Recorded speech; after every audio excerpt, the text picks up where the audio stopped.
Hello everyone, my name is Harshil and today we are going to talk about two groups, SWGDE, the scientific working group of on digital evidence, and the IACIS, International Association of Computer Investigation Specialists. So before diving into these two organizations, let's clarify why digital forensics and cyber investigations standards are so critical.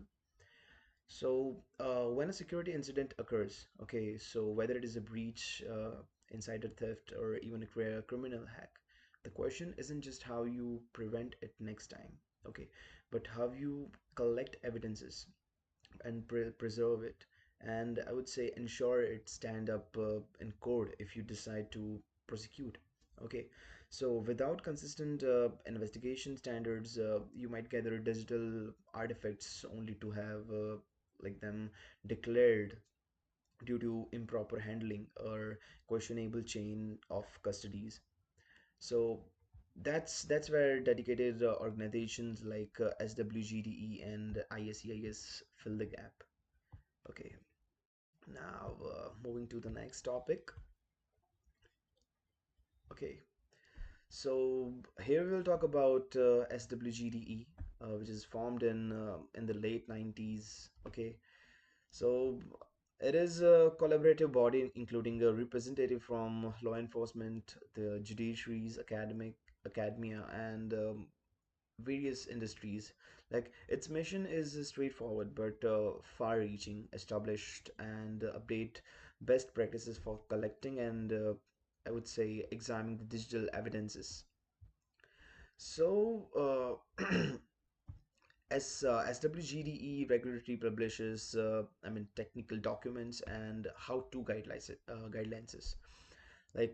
which are made available to the forensic communities at large, and their process is peer reviewed.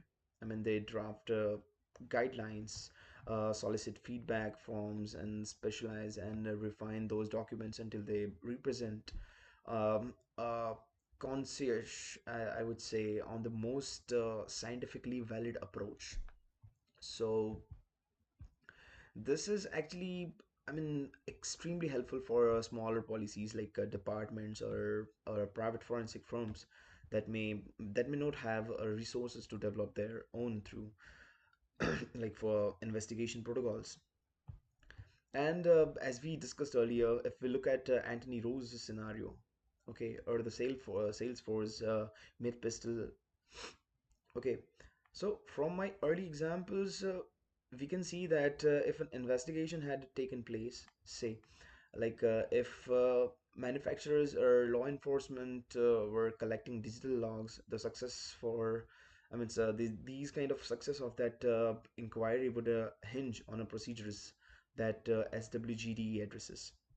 Okay, for example, if investigations are capturing memory, okay, analyzing network traffics, or uh, pulling logs from the cloud servers, they need consistent methods to ensure evidence is genuine and it is unchanged completely. So SWGD are, stress steps like hashing, okay, through the documents and controlling like who has the access to that particular evidences. So ultimately the idea is to make sure how the evidence stands up to scrutiny in the court, so where defense attorneys might question every single step. like I would say another valuable aspect over here is like it doesn't remain static as of now. And as a new technologies appears, I would say IoT technologies, advanced encryption techniques, or complex smartphones operating systems. So SWGD updates its recommendations uh, according to that. They realize that digital forensics is over evolving field.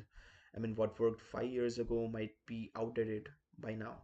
So by periodically revising their documents and inviting public comments, SWGD ensures that the professional remain at the cutting edge of the forensic science. Okay, and now moving to the next topic. Here's the ISCIS, the International Association of Computer Investigations Specialists. It is actually founded in 1989. So, okay, and it came about because there were simply weren't enough formal training programs for law enforcement, or would say private examiners who were diving into the computer forensics. So today, ISCIS is also known for its certification programs, like comprehensive training courses and a strong professional community dedicated to exchanging best practices in the forensic analysis. So their flagship credential is a certified computer forensics examiner, CFC certification. Like general security certification, this requires not only a written exam, but also a practical evaluation like OSCP and other exams.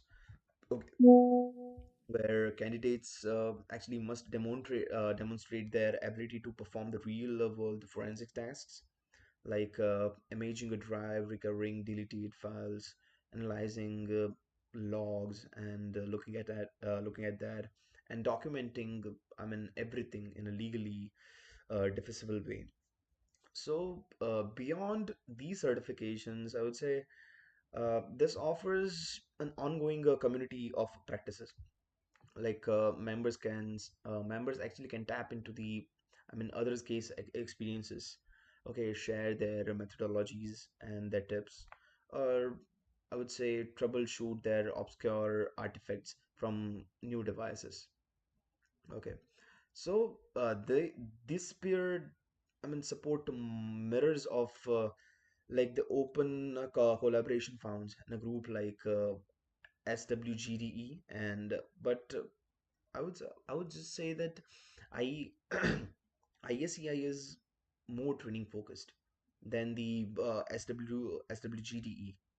Okay, so they also placed a stronger emphasis on a code of ethics, like understanding integrity, confidentiality, okay, underscorings, and the objectivity that requires to report finding truthfully, even if the result is not favoring the investigation entity.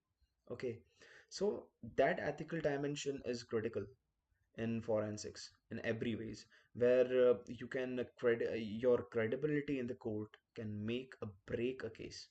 Okay, that's the most important thing. So moving to the next topic, why they stand out.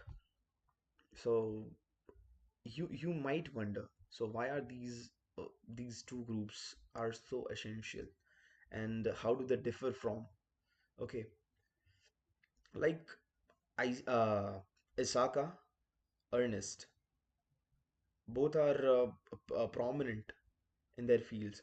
So, in short, SWGD and ISCIS go deep into the forensic sides of cyber investigations. The actual hands-on captures, analysis, and reporting of digital evidences, while frameworks like COBIT or NIST CSF talk about actually governance and there's risk assessments, or we can say broad incident response strategies. They don't detail how to handle suspects laptop, verify a chain of custody, or conduct a bit forensic imaging. So that's precisely where SWGD guidelines or ISCIS certified examiners come into play. Okay, and additionally, both organizations help unify the procedures in the field that can otherwise be fragmented. Not every police force to corporate security team has the same resource.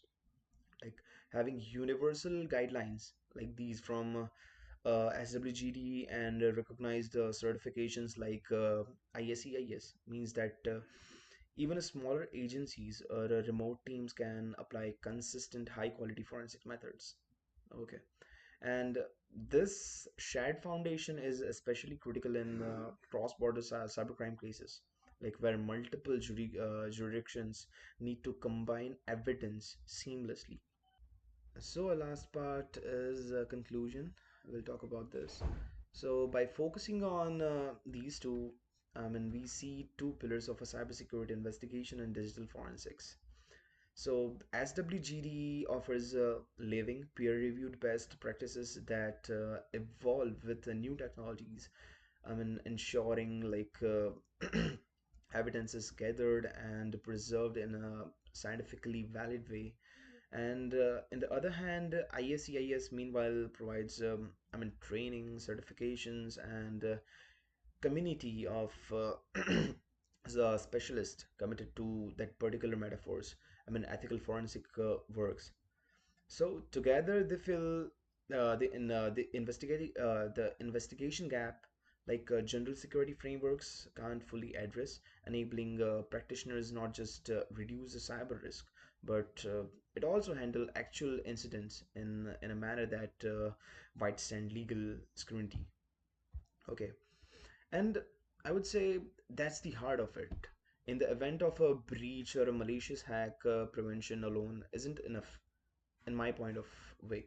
Okay, so at some time we need a well documented methodological forensic figures out who did what and when and how and to prove it. Okay, so SWGD and ISCIS stands as two major resources for any organization or individual who wants to ensure that digital evidence is treated with rigor and can support or even drive successful legal outcomes. Okay, so that's for all. Thank you for letting me clarify this key aspect from cyber investigation and cybersecurity. So, and I hope this additional information context about these two illustrate how dedicated forensic organizations can elevate both the technical and legal reliability of any digital inquiries. Thank you so much. Until next time.